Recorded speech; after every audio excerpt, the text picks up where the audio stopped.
far behind. Brew, do you think the Seahawks deserve to be favorites? I would like to, and I feel I'm leaning this way, see the two MVP front runners battle it out in the Super Bowl, right? That would be poetic. But, and I was saying this all year as Nick was praising and even Danny praising the Rams, right? Seattle coach Sam Darnold, Matthew Stafford had 5 touchdowns, no turnovers in the 2 games against Seattle. Darnold had 2 touchdowns, 6 interceptions in the 2 games against Seattle. And Seattle won 1 of the games and lost the other by 2 points when Darnold had 0 touchdowns, 4 interceptions. So all of that led me to think Seattle is the better team. Now, Stafford is obviously the far better quarterback, and so I lean that way, but I feel like not everywhere else, because obviously the better receivers, well, it's good because you got JSN, but Seattle overall, I think, is the better team, and if Darnold can just not turn the ball over, when you look at the first 2 games, the way they went, you would think Seattle should be able to win this game.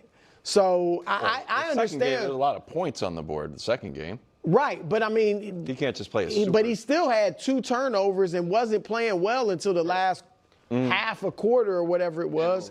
And overtime, and so Seattle should feel very good going into this game, just because they got to be like, man, if we just don't turn the ball over, we know we can have our way with this team. Yeah, I don't think they should necessarily be favored to win the Super Bowl. I don't know if they should necessarily be favored going into this game, exactly for the reason that you said. So 2 touchdowns, 6 interceptions, that's problematic.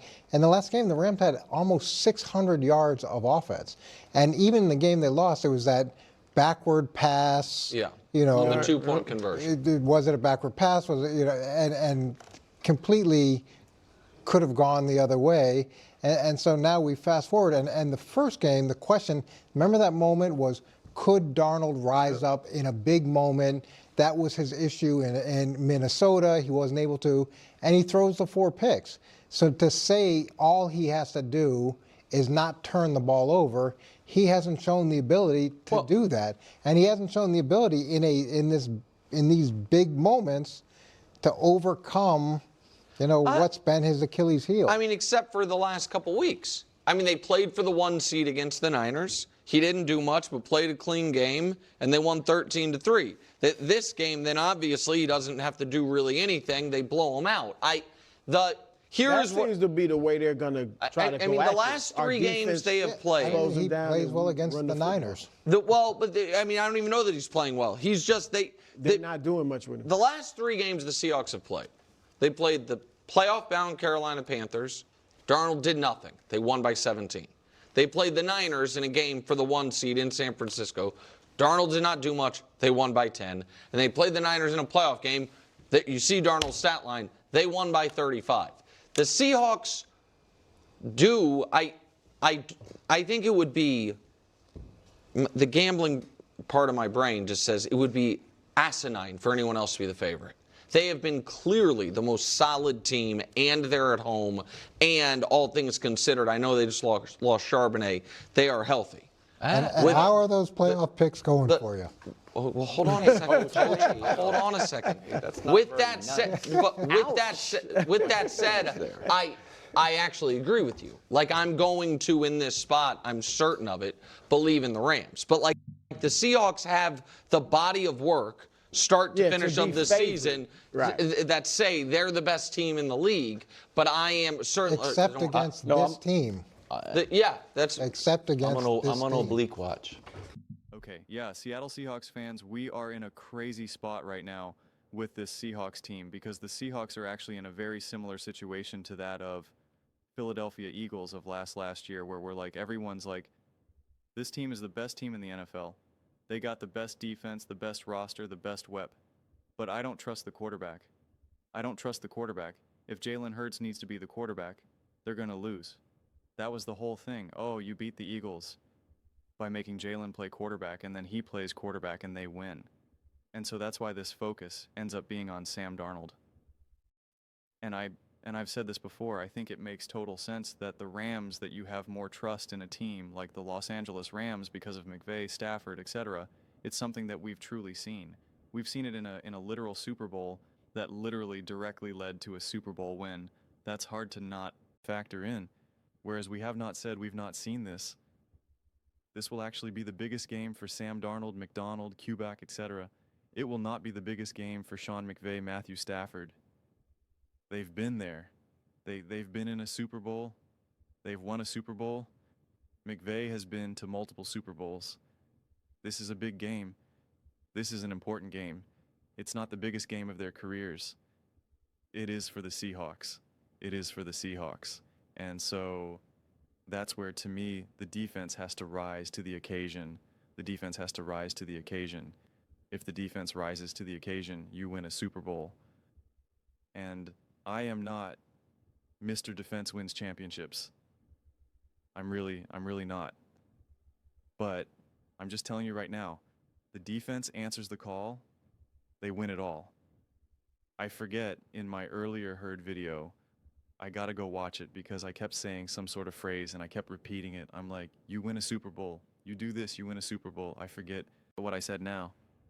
Forget what little song I was singing there. I gotta go back and check it out. But the Seahawks deserve to be favorites.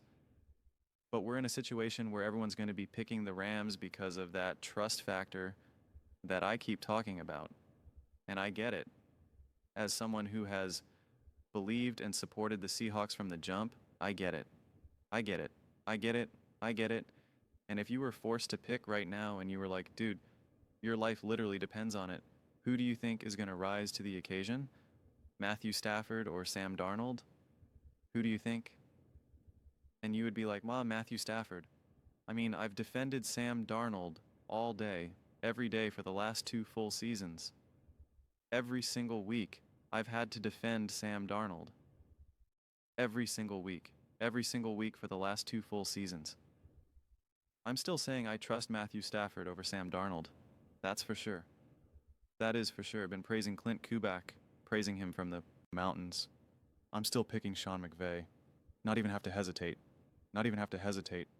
That's why, to me, it's up to the defense. That's why it's up to me to the defense. Colin Cowherd came out and said that Mike McDonald is the defensive version of Sean McVay Shanahan, right? These new, younger, up-and-coming coach. It's hard to call Shanahan McVay up-and-coming now, but they're just not those established, like 55-year-old whatever coaches, right? They're just younger, sharper, got hired at a pretty young age, et cetera, et cetera. And that McDonald is just a defensive version of that. And we're just so hyper-focused on offense, and understandably so. They're connected to the quarterback and all of that, so they just get a lot more praise and fame. And, we see them on TV. I mean, when we watch the games, there's no shortage of Sean McVay time when watching the Rams play in a way that, they don't show us McDonald anywhere close to as much. And now this is where McDonald gets to show his worth. This is where you show your worth, where you swallow this team up and you go, yeah, this is how special my defenses are. This is how great I am at game planning and slowing down the McVay of the NFL, the Staffords of the NFL, the Pukas of the NFL, the Devontaes of the NFL, Kyron Williams, Blake Cororms, etc. This is what I do. This is why you hire me for this moment right here. What Sam Darnold is going to do or not do is out of my control. He either can handle this moment or he can't. It's out of my control. But what I can do is I can make life absolutely positively miserable for a great offenses. That's what I can do. That's what I can do. I can answer the call, force 3 and outs, force turnovers, make Matthew Stafford having to look left and right to the point where his head's about to snap. I can make it feel like Puka Nua is never open, that Devontae is never open, that Blake or Kyron Williams there. It's brutal just to get 1 yard, let alone 3, 4 yards. Like, that's what I do. That's what I do. And he proves that, and he does that. He is the elite coach of the NFL. He is the young elite coach of the NFL. That is who he is. That is who he solidifies himself as. We talk about Shannon a genius, McVay a genius, Andy Reid a genius, Mike McDonald a genius, and everyone goes Allen on defenses again. Everyone gets super excited about defense. How do you stop these amazing, brilliant quarterbacks and these young super genius offensive coordinators? You get the super genius defensive coordinator. That's what you do. You get the super genius defensive coach, and people slow down on the whole Shanahan, McVay, Kubiak tree. And it's, what's the defensive tree we need to start looking at? How do we stop the Ben Johnsons of the world with the Mike McDonalds of the world? How do we stop the Caleb Williams and the Patrick Mahomeses and the Josh Allens of the world with the Mike McDonalds of the world? Like, that's what's at stake in this game. That's how you win this game. You don't let it get into a show. You don't let it get into a weird wonky. It's like you blow it up from the start, which is exactly what the Philadelphia Eagles did to the Kansas City Chiefs in that Super Bowl. They blew it up from the start. And it wasn't until the second half of that Super Bowl that I realized something's changing here, because I was like, Chiefs get the ball at half. They could go down the field. They score. You force a 3 and out on the Eagles. Or just the Eagles just, have to punt again in a blink of the eye. We're talking about, it's like a 10-point game midway through the third quarter. I mean, that's nothing. I mean, this is modern NFL, man. Literally nothing. But instead, what happened in that beginning of that second half? Nothing for the Kansas City Chiefs. Absolutely. Positively nothing. And that's when I was like, oh, they literally can't do anything on this Eagles defense right now. There's literally nothing for them to do here. They cannot move the ball. And I kept saying, because I was watching it, with family and whatnot, and I was like, if the Eagles keep shutting down the Chiefs, then they win the game. Like, they've scored enough points, then the game's over. Like, if this is all controlled by the defense at this point now. If the defense just keeps doing their job, the Eagles win the Super Bowl. Doesn't matter what Jalen Hurts and the Eagles. It doesn't matter if they stop Squan. Doesn't matter if Devontae or AJ or whoever is dropping passes. As long as the defense keeps doing what they're doing, they win the game. And it's over. It's over. It's over. As we saw, even against the 49ers, it was, Shahed gets the kickoff return, scores a touchdown, and it's like, all right, as long as the defense does their job, then the game's over. The game's over. So that's why my focus is so much on the defense. It's not on Sam Darnold rising to the occasion. Jackson Smith, you got to get Jackson Smith and Jigba going. You got to get Cooper Kupp going. Yeah, that's all great. That's all important. That's all awesome. Absolutely. It's all about the defense controlling this game. It's all about the defense saying, not today. I saw what the Chicago Bears defense wrapped up Puka and Devontae and made St. Matthew Stafford fumbled the ball twice and had a bunch of turnover-worthy plays. I saw that the Chicago Bears defense is nowhere close to that of the Seattle Seahawks defense. I saw the tackling from the Seattle Seahawks against the 49ers in both games. I did not see that with the Seahawks in the last Rams game. I saw Puka and a bunch of receivers, tight ends. I saw a lot of guys wide open. A lot of guys getting extra yak. I saw in that first half, especially, that run game was getting 4 or 5 yards a clip like it was nothing, and the game was getting out of control. The defense rises to the occasion. That second half swallows up that run game. Passing game started to get a little jittery, but make no mistake about it, they didn't stop him even in overtime. So the defense rose to the occasion, but it still wasn't great. It still wasn't dominant. Be dominant. Be great. Rise to the occasion. Show why this is the best defense in the NFL. Show why defensive coaching matters. Show why defenses still have the ability to shut down great offenses, great coaches, and you kind of redefine the NFL landscape. You redefine how teams look to build their franchise, how they look to hire coaching staffs. You really do. Just like the Chiefs did with Mahomes and the offenses, and probably happened a little bit right before Mahomes, but certainly Mahomes and Brady solidified when they're like, dude, offense is everything right now. Are you kidding me? The rules change the way how defenses are playing. Offensive coaching is so far ahead of defensive coaching right now, man. Let's just let it rip. Give us a receiver.